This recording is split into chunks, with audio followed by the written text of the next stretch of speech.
আজকে আমরা নবম শ্রেণীর দেবুক কনসানের সিদ্ধান্ত ও রায়ের লেখা ভৌতবিজ্ঞান ও পরিবেশ এই বইটার চ্যাপ্টার 4.3 দ্রবণ ও দ্রাব্যতা তার অনুশীলনীতে যে প্রশ্নগুলো আছে তার উত্তরগুলো আলোচনা করব। তোমাদের যদি ভিডিওগুলো ভালো লাগে তাহলে লাইক, শেয়ার ও কমেন্ট করে জানিও, আর চ্যানেলটি সাবস্ক্রাইব করো। আমার একটা ম্যাথসের চ্যানেল আছে WB ম্যাথস ওয়ার্ল্ড, সেখানে গণিত প্রকাশের কোষে দেখির সমস্ত অঙ্কের সমাধান করে দেওয়া আছে। তার লিঙ্ক আমি ভিডিও ডিসক্রিপশন বক্সে দিয়ে দেবো, আর ওপরের আই বাটনে ক্লিক করো, তোমরা সেই চ্যানেলটি পেয়ে যাবে। প্রথমে এর 273 কেলভিন উষ্ণতা জল যে ভৌত অবস্থায় থাকে তা হলো, উত্তর হবে অপশান ডি, তরল এবং কঠিন। 2, কলয়েডীয় কণার ব্যাস, উত্তর হবে অপশান এ, 1 থেকে 100 nm। 3, জলের সঙ্গে কোনটা মেশালে ঈষদজ্জ দ্রবণ পাওয়া যাবে, উত্তর হবে অপশান ডি, স্টার্চ।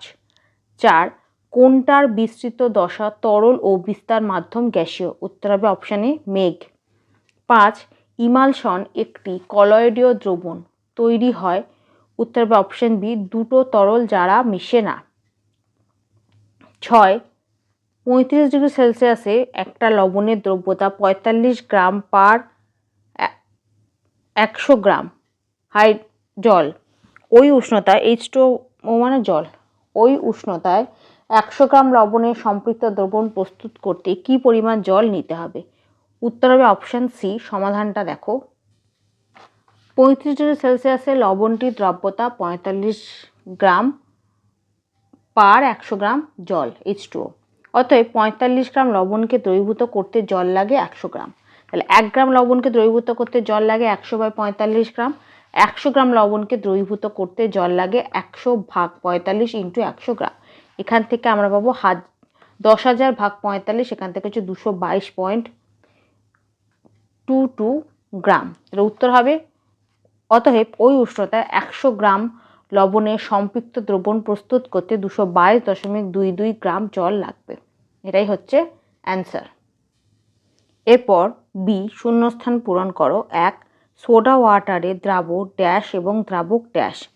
দ্রাবক হচ্ছে কার্বন ডাইঅক্সাইড আর দ্রাবক হচ্ছে জল, CO2 মানে হচ্ছে কার্বন ডাইঅক্সাইড। 2, ড্যাশকে সর্বজনীন দ্রাবক বলে, উত্তর হবে জল। 3, ড্যাশ একটি উদ্গ্রাহী পদার্থ, calcium chloride CaCl2। 4, vanishing cream একটা ড্যাশ, উত্তর হবে ইমালশন, অয়েল ইন ওয়াটার।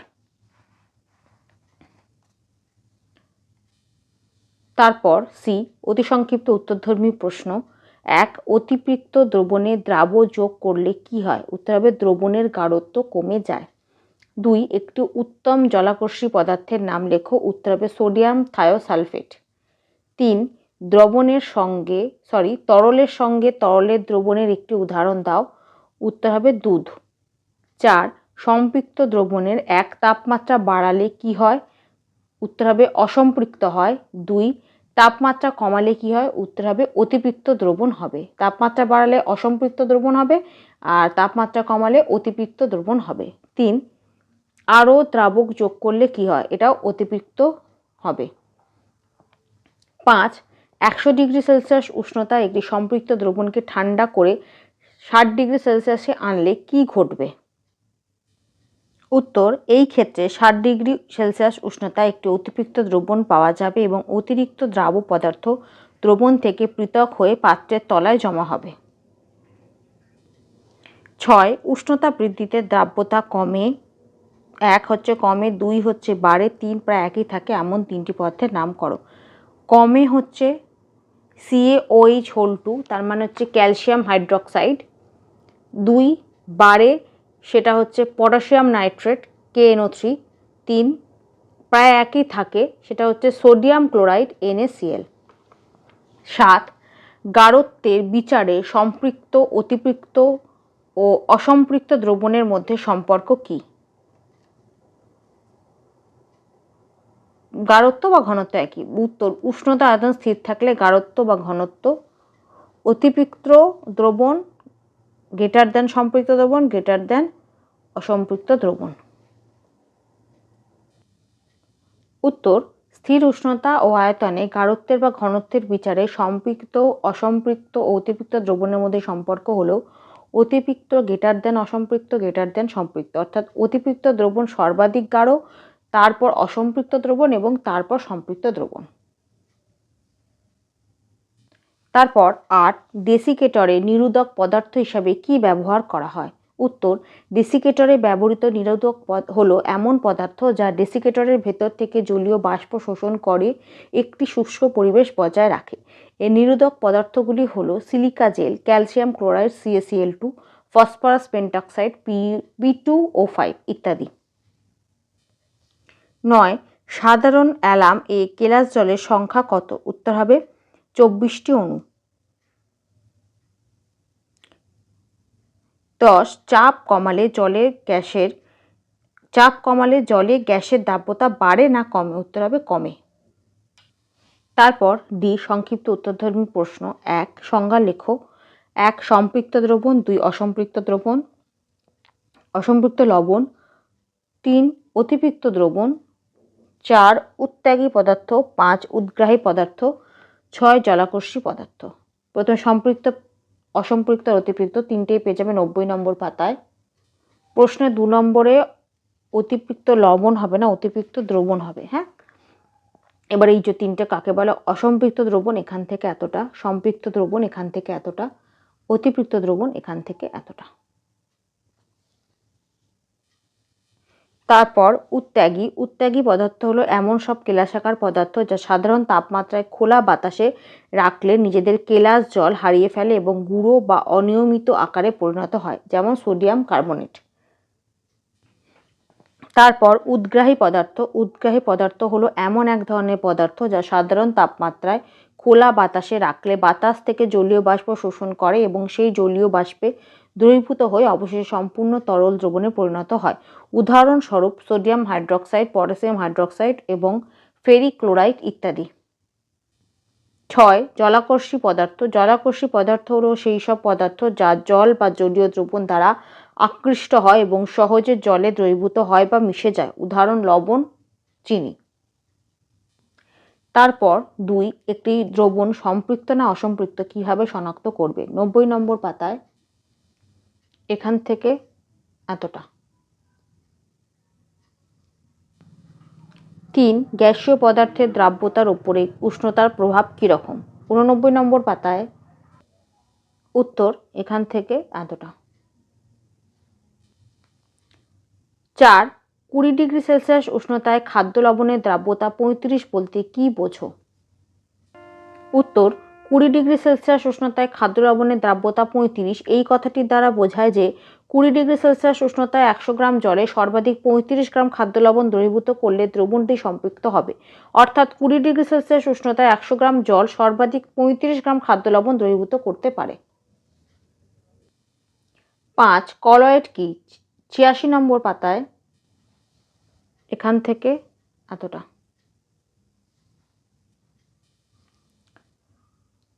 ৬, তুঁতের অণুতে কেলাস জলের শতকরা পরিমাণ কত? তুঁতে যেটা হচ্ছে CuSO4 × 5H2O, মানে এটা হচ্ছে কপার সালফেট আর এটা হচ্ছে পেন্টাহাইড্রেট। কপার সালফেট আর পেন্টাহাইড্রেটের আণবিক ভর হলো CuSO4 × 5H2O। এর আণবিক ভর আমরা বের করছি 63.5 প্লাস 32 প্লাস 4 × 16, ও এর হচ্ছে 16, তার যেহেতু 4টে আছে তাই 4 গুণ করতে হবে, প্লাস 5 × 18। এই যে দেখো নিচে আমি আলাদা করে লিখে দিয়েছি, Cu হচ্ছে 63.5, S হচ্ছে 32, O হচ্ছে 16 আর H2O হচ্ছে 18। বা কপার সালফেট পেন্টাহাইড্রেট এর মোট আণবিক ভর হচ্ছে, এখান থেকে আমরা পাবো 249.5 গ্রাম। আবার 5 পেন্টাহাইড্রেটের আণবিক ভর হচ্ছে 5 × 18 হচ্ছে 90 গ্রাম। কারণ H2 হচ্ছে 18, তাহলে এর সাথে 5 গুণ করতে হবে, তাহলে 90 গ্রাম। অতএব শতকরা জলের পরিমাণ 90 ভাগ 249.5 × 100%। এখান থেকে আমরা উত্তর পাবো 36%। এটাই হচ্ছে অ্যান্সার। 7 তুতে প্রাথমিক পর্যবেক্ষণ কি হবে, কেন? তুতে যেটা হচ্ছে কপার সালফেট পেন্টাহাইড্রেট কে তাপ দিলে, এটা মানে হচ্ছে তাপ দিলে প্রাথমিকভাবে তুতের থেকে জল বেরিয়ে গিয়ে সাদা অ্যানহাইড্রাস মানে হচ্ছে অনার্দ্র, অ্যানহাইড্রাস মানে হচ্ছে অনার্দ্র অ্যানহাইড্রাস কপার সালফেট যেটা হচ্ছে CuSO4 তৈরি হয় এবং তুতের ভেতর উপস্থিত জল জলীয় বাষ্প হিসাবে বেরিয়ে যায়। CuSO4 × 5H2O তাকে তাপ দিলে সেটা হবে CuSO4 + 5H2O যেটা হচ্ছে জলীয় বাষ্প। তারপর অতি বিস্তৃত উত্তরধর্মী প্রশ্ন 1 একটি সম্পৃক্ত দ্রবণকে কি কি উপায়ে অসম্পৃক্ত করা যায়? 91 নম্বর পাতায় এখান থেকে এতটা। 2 দ্রাব্যতা কাকে বলে, উদাহরণ দাও। 88 নম্বর পাতায় প্রথমে কাকে বলে, এখান থেকে এতটা, উদাহরণ এখান থেকে এতটা। 3 দ্রাব্যতা কি কি বিষয়ের উপর নির্ভর করে, 89 নম্বর পাতায় এখান থেকে এতটা। 4 কেলাস, কেলাসন, কেলাস জল কাকে বলে, 92 নম্বর পাতায় কেলাস এখান থেকে এতটা, তারপর এই কেলাসন এখান থেকে এতটা, তারপর কেলাস জল এখান থেকে এতটা। 5 উদ্গ্রাহী পদার্থ ও জলাকর্ষী পদার্থের মধ্যে পার্থক্য কি? উত্তর উদ্গ্রাহী পদার্থ ও জলাকর্ষী পদার্থের পার্থক্য হলো, উদ্গ্রাহী পদার্থ হলো এমন এক ধরনের পদার্থ যা সাধারণ তাপমাত্রায় খোলা বাতাসে রাখলে বাতাস থেকে জলীয় বাষ্প শোষণ করে এবং সেই জলীয় বাষ্পে দ্রবীভূত হয়ে অবশেষে সম্পূর্ণ তরল দ্রবণে পরিণত হয়। উদাহরণ সোডিয়াম হাইড্রক্সাইড যেটা হচ্ছে NaOH। আর তারপর জলাকর্ষী পদার্থ, জলাকর্ষী পদার্থ হলো সেই সব পদার্থ যা জলে বা জলীয় দ্রবণে সহজে দ্রবীভূত হয় বা মিশে যায়, উদাহরণ লবণ। 6 প্রকৃত দ্রবণ ও কলয়েড দ্রবণের মধ্যে 3টি পার্থক্য দেখাও। 86 নম্বর পাতায় এই যে এখানে প্রকৃত দ্রবণ আর কলয়েডীয় দ্রবণের পার্থক্য দেওয়া আছে, এখানে 6খানা পার্থক্য আছে, তার মধ্যে থেকে যে কোনো 3টে লিখে দেবে। 7 দ্রাবক ও দ্রবণ কাকে বলে, উদাহরণ সহ ব্যাখ্যা করো। 85 নম্বর পাতায় প্রথমে লিখবে এখান থেকে এতটা, তারপর এখান থেকে এতটা, প্রথমে উদাহরণ, তারপর এখান থেকে এতটা দ্রবণ কাকে বলে, দ্রাবক এখান থেকে এতটা, দ্রাব্য এখান থেকে এতটা। 8 বায়ুতে উপস্থিত প্রলম্বিত কণা কি কি, এদের 3টি উৎসের নাম করো। এই কণাগুলো আমাদের শরীরে কি ধরনের ক্ষতি করতে পারে? উত্তর বায়ুতে উপস্থিত প্রলম্বন বলতে বোঝায় এমন কঠিন কণাগুলি যেমন ধুলো, ধোঁয়া বা পরাগরেণু যারা বায়ুর মধ্যে ভাসমান অবস্থায় থাকে কিন্তু সহজে থিতিয়ে পড়ে না। ধুলো হলো পাউডারের মতো কণার সংগ্রহ যা বালি, মাটি ও জৈব টিস্যুর টুকরো বা উৎপাদিত উপাদান। এটা হচ্ছে এর উৎস, ধুলোর উৎস। ধোঁয়ার উৎস কি? ধোঁয়ার প্রধান উৎস হলো কলকারখানার চিমনি, গাড়ির ধোঁয়া, দাবানল ইত্যাদি। আর পরাগরেণুর উৎস হচ্ছে, পরাগরেণুর প্রধান উৎস হলো গাছের ফুল। এবার শরীরে ঢুকলে কি ক্ষতি করতে পারে? এই কণাগুলি আমাদের শরীরে ঢুকে শ্বাসকষ্ট, কাশি ও অ্যালার্জি সৃষ্টি করে এবং ফুসফুসে সংক্রমণ ঘটায়। 9 বৃষ্টির জল ধরে রাখার ট্যাঙ্কে দেখা গেল জল ছাড়াও বালির কণা ফিল্টার করা যায় না এমন কাদামাটির কণা, ক্যালসিয়াম কার্বনেট, লবণ, কাগজের টুকরো ও বাতাসের বুদবুদ রয়েছে। এগুলোর মধ্য থেকে দ্রাবক, কলয়েড এবং প্রলম্বন বেছে নাও। এখানে যে অ্যান্সারটা দেওয়া আছে এটাই এর উত্তর, এখান থেকে এতটা লিখে দেবে। তারপর 10 অ্যারোসোল কি, উদাহরণ দাও। এখানেও এর যে হিন্টটা দেওয়া আছে এটাই হচ্ছে অ্যান্সার, এখান থেকে এতটা লিখে দেবে। তারপর 11 তরলে গ্যাসের দ্রাব্যতার ক্ষেত্রে উষ্ণতার প্রভাব কি, উদাহরণ দিয়ে বোঝাও। উত্তর তরলে গ্যাসের দ্রাব্যতার ক্ষেত্রে উষ্ণতার প্রভাব এখান থেকে এতটা, উদাহরণ দেওয়া আছে যেমন থেকে যেটা আছে এখান থেকে এতটা উদাহরণ, আর প্রভাবটা হচ্ছে এখান থেকে এতটা, প্রোডাক্টটা লিখে দেবে এখান থেকে এতটা।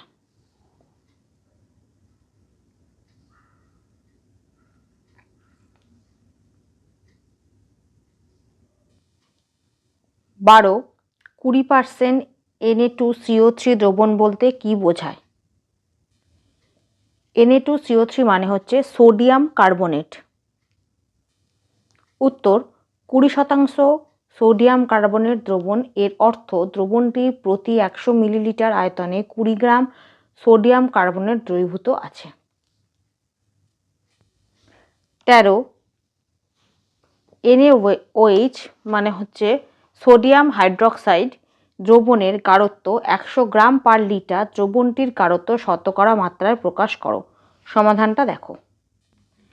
সোডিয়াম হাইড্রক্সাইড দ্রবণটির গাঢ়ত্ব হলো 100 গ্রাম পার লিটার, অতএব 1000 মিলিলিটার দ্রবণে আছে 100 গ্রাম সোডিয়াম হাইড্রক্সাইড। তাহলে 1 মিলিলিটার দ্রবণে আছে 100/1000 গ্রাম সোডিয়াম হাইড্রক্সাইড, অতএব 100 মিলিলিটার দ্রবণে আছে 100/1000 × 100 গ্রাম সোডিয়াম হাইড্রক্সাইড। তাহলে বা 100 ml দ্রবণে আছে, তাহলে এখান থেকে আমরা পাবো 10 গ্রাম সোডিয়াম হাইড্রক্সাইড। অতএব দ্রবণটির শতকরা মাত্রা হলো 10/10 গ্রাম ভাগ 100 মিলিলিটার, এখান থেকে হচ্ছে 10%। এটাই হবে অ্যান্সার। 14 1.575 গ্রাম অক্সালিক অ্যাসিড দিয়ে 200 ml দ্রবণ তৈরি করা হলেও দ্রবণটির গাঢ়ত্ব গ্রাম পার লিটার এবং শতকরা মাত্রায় প্রকাশ করো। সমাধান। 250 ml দ্রবণে আছে 1.575 গ্রাম অক্সালিক অ্যাসিড। 1 ml দ্রবণে আছে 1.575 ভাগ 250 গ্রাম অক্সালিক অ্যাসিড। তাহলে 1000 ml বা 1 লিটারে আছে 1.575 ভাগ 250 × 1000, সেখান থেকে আমরা পাবো 6.30 গ্রাম। কারণ 1000কে 250 দিয়ে কাটলাম, 4 হলো, একে 4 দিয়ে গুণ করলে হবে 6.30 গ্রাম। এবং 100 ml দ্রবণে আছে 6.30 ভাগ 10 হচ্ছে 0.63 গ্রাম অক্সালিক অ্যাসিড। যেহেতু 1000 ml এ আছে 6.3 গ্রাম, সেই জন্য 100 ml হবে, এটাকে 10 দিয়ে ভাগ করতে হবে, 0.63 গ্রাম। অতএব দ্রবণটির গাঢ়ত্ব হবে 6.3 গ্রাম পার লিটার এবং শতকরা মাত্রা হলো 0.63%। এটাই হচ্ছে অ্যান্সার। 15 সোডা ওয়াটারের বোতলের চিপি খুললে বুদবুদ সৃষ্টি হয় কেন? উত্তর সোডা ওয়াটারের বোতলে অতিরিক্ত চাপ প্রয়োগ করে কার্বন ডাই অক্সাইড গ্যাসকে জলে দ্রবীভূত করা হয়।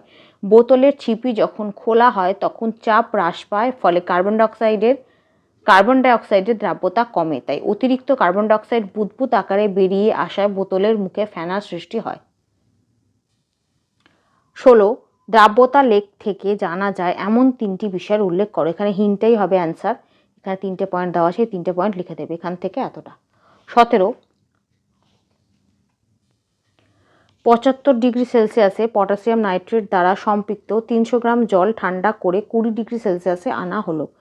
কেলাসিত পটাশিয়াম নাইট্রেটের পরিমাণ কত?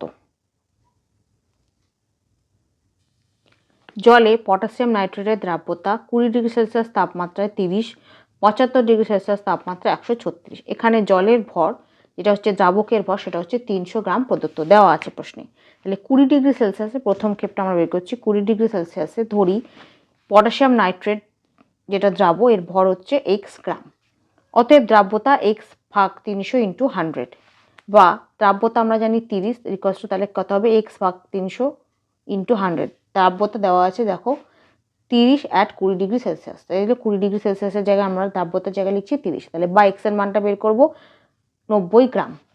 অতএব 20 ডিগ্রি সেলসিয়াসে সম্পৃক্ত দ্রবণে KNO3 বা পটাশিয়াম নাইট্রেট আছে 90 গ্রাম। এবার বি পরের সিচুয়েশন, যেটা 75 ডিগ্রি সেলসিয়াসে ধরি পটাশিয়াম নাইট্রেট দ্রাব, এর ভর হচ্ছে y গ্রাম। অতএব দ্রাব্যতা হচ্ছে y/300 × 100, এটা কিন্তু ফর্মুলা। বা দ্রাব্যতা এখানে দেওয়া আছে, যেহেতু 75 ডিগ্রি সেলসিয়াসের দ্রাব্যতা হচ্ছে 136, দ্রাব্যতার জায়গায় লিখলাম 136 = y ভাগ 300 × 100, বা y এর মানটা বের করবো 136 × 3 মানে হচ্ছে 408 গ্রাম।